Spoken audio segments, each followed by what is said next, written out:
If you want to learn from the best, watch this video. This is how you make perfect bao. So here we are, making bao. Yeast. It's gonna add lukewarm water so the active yeast will active. 150 gram of all-purpose flour, 50 gram of bread flour. Either if you want to have the bun, like the dough sweet, or it depends if you want to have it sweet or not. I added 40 grams, but if you want to have it not too sweet, 30 gram might be better.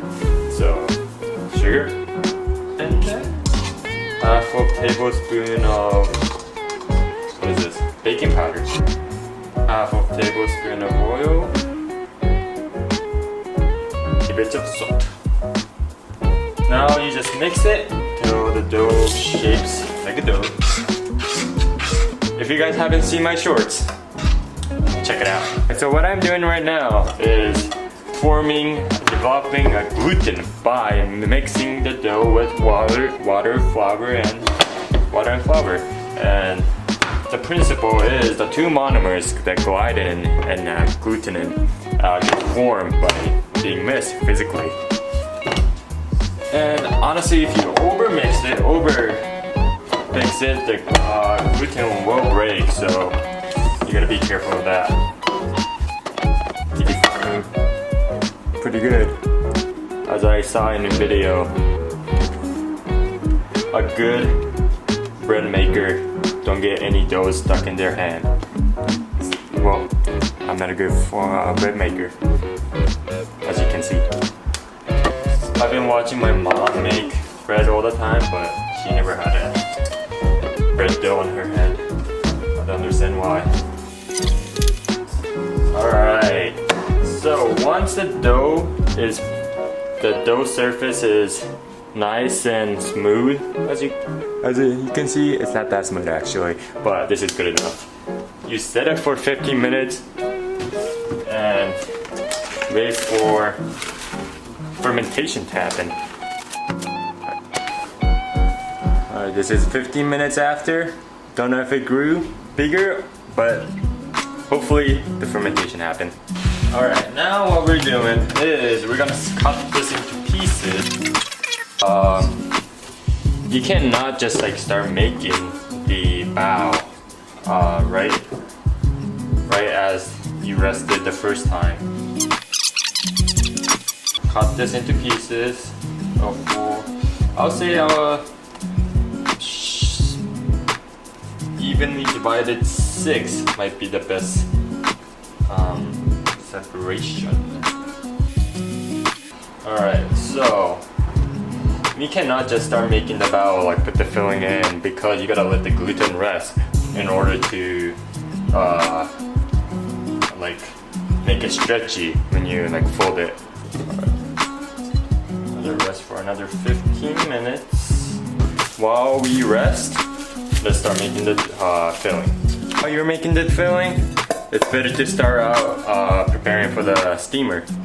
Alright, so the ingredients for the filling will be onion, green onion, bamboo shoots, shiitake mushroom, and ground pork. By the way, everything I said about all those scientific terms of like gluten rest, whatever, blah blah, there might be something wrong or some partially not correct about. You know, I'm not really that smart. Let me tell you a story. In my high school math class, so this professor, or not professor, the teacher was giving out a test to all the students, and then when it was my turn, he called out what my grade was. B. Not that bad grade, yeah? But he just called out the grade, sure, fine, like I don't care. I mean, but what he did was, he called out, "Hey Zen, I thought you were Asian, not a Bijan." Crazy, yeah?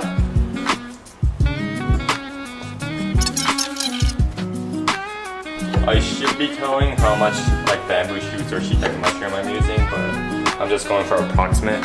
Like, if you want to have more vegetables, I'll just adjust it, I guess. Ground pork. All the As Gordon Ramsay said, nothing comes out from dirty kitchen, so keep it clean.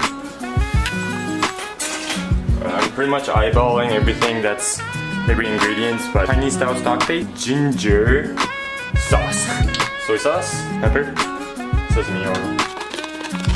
In order for the filling to stay in the shape, it's better to add the potato starch. Once the dough has rested for 15 minutes, it's now time to wrap. What I use is cup. If you have a wooden roller, that's the best, but make it round as possible. And here we are. Perfect stretchy dough. Add in some fillings. And this is how you wrap it. I don't know how to explain it, but just watch.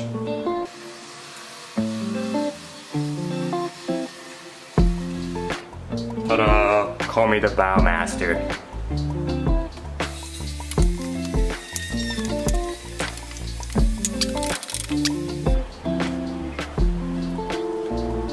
Get a parchment paper, cut into a piece. Now the steamer should be ready by now, hopefully, but since I only got a small steamer, I'm only able to fit 3, but if you can, just fit how many as you want. Make sure to put in the parchment paper though. And you steam it for 20 minutes. 20 minutes later. And here it is, the final product. Look at that, perfect.